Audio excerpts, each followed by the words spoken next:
आपकी वास्तविक आजादी है।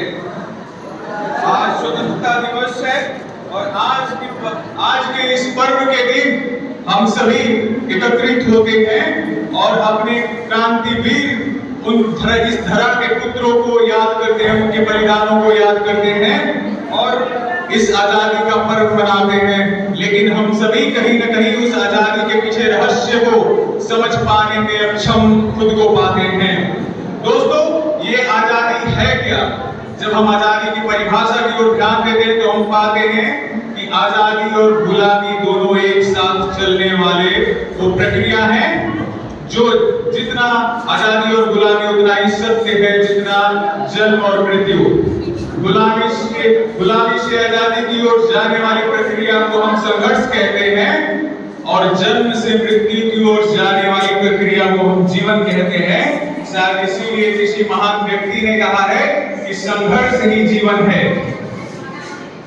आजादी तो हमें अंग्रेजों से मिल गई थी, लेकिन फिर ये आजादी का पर्व क्यों? दोस्तों, मैं आप सबको बता देता हूं कि जब हम आजादी की बातें करते हैं तो सर्वप्रथम हम अपने व्यक्तिगत अंतरात्मा की ओर दृष्टि डालते हैं। जब अपने व्यक्तिगत अंतरात्मा की दृष्टि की ओर डालते हैं तो हर किसी के संदर्भ में आजादी की परिभाषा अलग अलग होती है। जैसे एक बीमार व्यक्ति के लिए उसके लिए आजादी बीमारी से मुक्त होना होता है और एक कर्जदार व्यक्ति के लिए उसकी आजादी कर्ज से मुक्त होना होता है। बाकी ऐसे अनेकों उदाहरण पेश हैं जिसके संदर्भ में आजादी का मतलब अलग अलग होता है। हमें इसके बाद जब हम अपने आजादी की तह में जाते हैं तो हम पाते हैं कि आजादी की चाहत हमारी तब होती है जब हमारी आस्था, विश्वास, धर्म, भाषा की अभिव्यक्ति का दमन होता है या फिर किसी कारणवश दबा दिया जाता है। तब हमारी चाहत जगती है कि हम अपनी आजादी के लिए लड़ें और सबसे पहले लड़ें। दोस्तों, कुछ इसी प्रकार हुआ था जब अंग्रेज शासक हमारे भारत देश में आए और धीरे धीरे अपना वर्चस्व भारत देश में बढ़ाने लगे और उन्होंने पाया कि भारत को एकता और अखंडता तोड़ना इतना आसान नहीं है। इसीलिए उन्होंने सर्वप्रथम हमारी भाषा, मान मर्यादा, संस्कार, इन सब पे उन्होंने चोट पहुंचाया और हमारी एकता, अखंडता की गरिमा को भंग कर हमारी आजादी को हमसे दूर कर दिया। जरा सोचिए कि जिस देश में नदी को मां की उपमा दी गई है और प्रकृति को ईश्वर पुकारा गया है, जरा उन लोगों के बारे में सोचिए जो न सिर्फ और सिर्फ वृक्षों को, पर्यावरण की पूजा करते हैं बल्कि जानवरों की भी पूजा करते हैं। वैसे सभ्यता को चोट पहुंचाना इतना आसान नहीं था, लेकिन फिर भी अंग्रेज शासकों की दुष्टता भरी नीतियों ने हमारी महान सभ्यता को चोट पहुंचाने का प्रयास किया, जिसके परिणाम स्वरूप गांधी जैसे व्यक्तित्व का जन्म हुआ जिन्होंने नैतिकता और मौलिकता का ज्ञान दिया। लेकिन बार बार नैतिकता और मौलिकता के विचारधाराओं की के ऊपर क्षति पहुंचाई गई और इस क्षति का सहन इस भारत के महान पुत्रों के द्वारा संभव नहीं था। इसीलिए भगत सिंह, चंद्रशेखर आजाद, राजगुरु और सुखदेव जैसे अनेक क्रांतिवीर हमारे समक्ष आए और उनकी पहचान हमारे सामने आई। जब उनकी पहचान हमारे सामने आई, वही पहचान हमारी स्वतंत्रता बनी और उस स्वतंत्रता की कीमत हमने इस धरा के अनेक वीर पुत्रों के लहू से चुकाया। ये कोई आसान बात नहीं था। इसीलिए हम बार बार स्वतंत्रता दिवस मनाते हैं और स्मरण करते हैं कि ये आजादी हमारे लिए इतना संभव नहीं था जितना आज प्रतीत होता है। हम एकत्रित होते हैं तब आजादी तो हमें मिल गई, लेकिन आजादी के बाद हमें मिला क्या? जब एक नया परिवर्तन आता है तो सुख और दुख साथ में लाता है। यहाँ सुख का संदर्भ हमें आजादी से है, हमारी स्वतंत्रता से है जो हम अंग्रेजों के खिलाफ पाए थे। लेकिन यहाँ दुख का संदर्भ हमारे गरीबी, भुखमरी और राष्ट्र के विभाजन से है, जो हमारे अंग्रेजों की विकृत मानसिकताओं द्वारा प्राप्त हुई थी। हमारी मानव सभ्यता उस वक्त नष्ट हो चुकी थी। हम अपना स्वाभिमान खो चुके थे, हमारी एकता खो चुकी थी। उस एकता को पाने के लिए हम सभी ने बहुत मेहनत किया और उसको एकीकृत करने के लिए एक बेहतर लोक प्रशासन की आवश्यकता होती है और एक बेहतर लोक प्रशासन के लिए एक बेहतर संविधान की आवश्यकता होती है और उसी संविधान का आज हमारा वर्तमान है। आज हम सभी स्वतंत्र हैं, लेकिन क्या हमारा स्वतंत्रता का उद्देश्य पूर्ण है? नहीं, हमारी स्वतंत्रता का उद्देश्य आज भी अपूर्ण नजर आता है और इस अपूर्णता का कारण कहीं न कहीं हमारी शिक्षा प्रणाली है। ये शिक्षा प्रणाली जिम्मेवार इसलिए है क्योंकि इस सत्ता में बैठे व्यक्ति या फिर उच्च पदों पे आसीन वो व्यक्ति ऐसी प्रणाली को विकसित न कर सके जो हमारी आजादी को सर्वप्रथम परिभाषित कर सके। हमारी आजादी की परिभाषा शायद कहीं गुम हो गई है, तो इसीलिए शिक्षा प्रणाली उनकी उत्कृष्ट शिक्षा ना हो सके जिससे कि बेहतर प्रणाली को विकसित ना कर सके।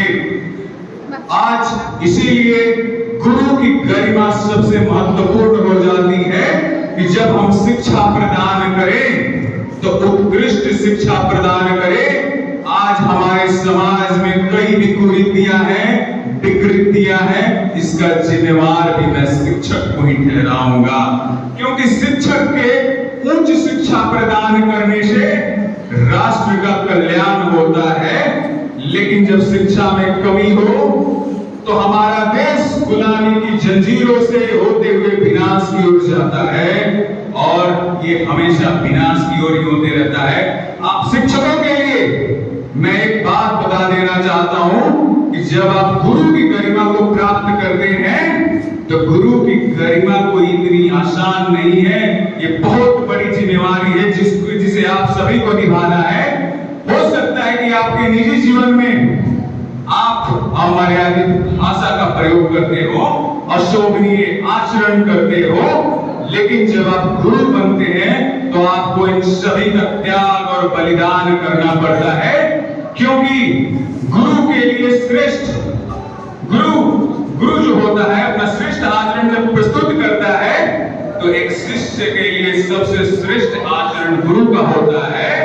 और वही शिष्य आज आपके मेहनत द्वारा कल जब ऊंचे पदों पे आसीन होगा तब एक नई समाज और एक नई प्रणाली का निर्माण करेगा उसी ज्ञान से, और वैसी प्रणाली का निर्माण करेगा जिस प्रणाली पे ये समाज, ये स्कूल, ये देश ही नहीं बल्कि विश्व गर्व करेगा, क्योंकि भारत की ख्याति हमारा विश्व में एक विश्व गुरु के नाम से भी प्रख्यात है। शिक्षा होनी कैसी चाहिए? शिक्षा ऐसी होनी चाहिए कि हर व्यक्ति को अपने कम से कम जो व्यक्तिगत मौलिक अधिकार और मौलिक कर्तव्य हैं, इसका बोध हमारे समाज के हर व्यक्ति को होना चाहिए और उसकी समझ होनी चाहिए। और ये सुनिश्चित करता है एक शिक्षक, जब आप शिक्षक बनते हैं तो शिक्षक किसी कक्षा, किसी स्कूल, किसी विश्वविद्यालय या किसी संस्था का नहीं बनते हैं, बल्कि शिक्षा का आदर्श लेकर के आप समाज में भी आप शिक्षक बनते हैं। और ये आपका कर्तव्य है कि आप सिर्फ और सिर्फ विद्यार्थी कहे जाने वाले लोगों को शिक्षा नहीं देंगे, बल्कि जहां कुरीतियां, जहां कुदृष्टियां और ना जाने कई अनैतिक चीजों का निर्माण होता है, वहां आप अपने ज्ञान से प्रकाश फैलाएंगे। ये होता है एक आदर्श गुरु की पहचान। उदाहरण के तौर पे हम अभी लेते हैं, एक हमारी जो शिक्षा होनी चाहिए भारत के कोने कोने में होनी चाहिए, हर एक बालक, हर व्यक्ति में होना चाहिए, और ऐसी होनी चाहिए कि उसके शरीर के अंदर बैठे सनातन में स्थापित हो जाना चाहिए, जिसे देखकर हमें भारत का परम छवि प्रतीत होता है। उदाहरण के तौर पे मैं लेता हूं स्वामी विवेकानंद के।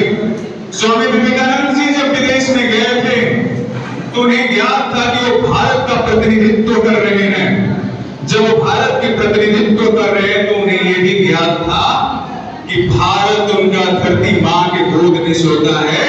इसीलिए उन्होंने आलिशान बिस्तर का त्याग कर धरा की गोद में सोना स्वीकार किया और इसीलिए उन्होंने कहा है कि अज्ञानता ही सभी दुखों का कारण है। और ये बहुत ही बड़ी बात है। रही बात ज्ञान हम शुरुआत कहां से करते हैं, तो हम मां के गर्भ से ज्ञान प्राप्त करने का शुरुआत करते हैं। हमारी अधिगम की प्रक्रिया वहीं से शुरू होती है। हमारी मां सर्वप्रथम गुरु होती है। जब हम मां की बात करते हैं तो धरती माता की, भारत माता की बात करते हैं। और रही बात मां को परिभाषित करने की, तो मैंने मां को परिभाषित करने के दौरान ये पाया कि मां की परिभाषा हमारे राष्ट्रीय ध्वज में मौजूद है। केसरिया रंग के भांति मां के अंदर उस शक्ति होती है। श्वेत रंग की भांति एक मां के अंदर उसकी ममता और कल्याण की सच्चाई होती है।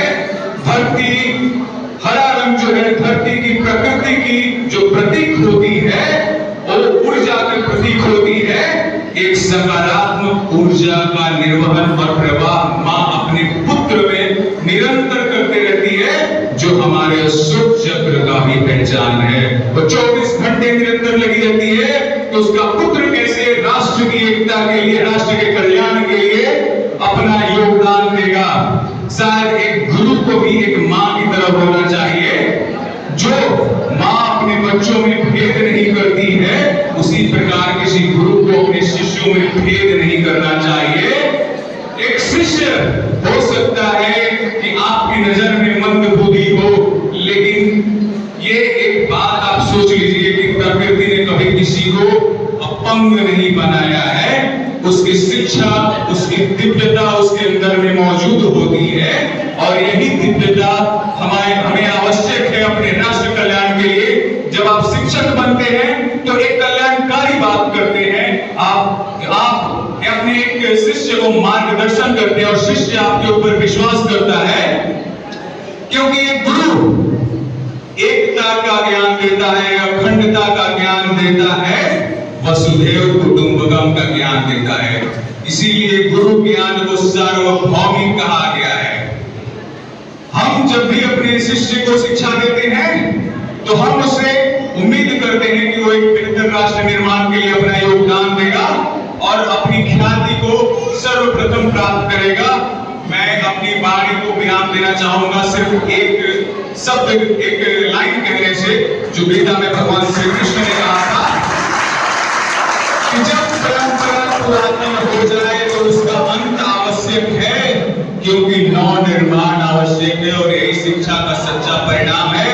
द्वापर युग में इस गुरु ने अपने शिष्य को ज्ञान दे करके उसे उसकी मानसिक गुलामी से, उसे उसकी अज्ञानता से मुक्त करके आजाद किया था और शिक्षा का सर्वश्रेष्ठ उदाहरण पेश किया था। और इसी के साथ मैं अपनी वाणी को विराम देता हूं। जय हिंद।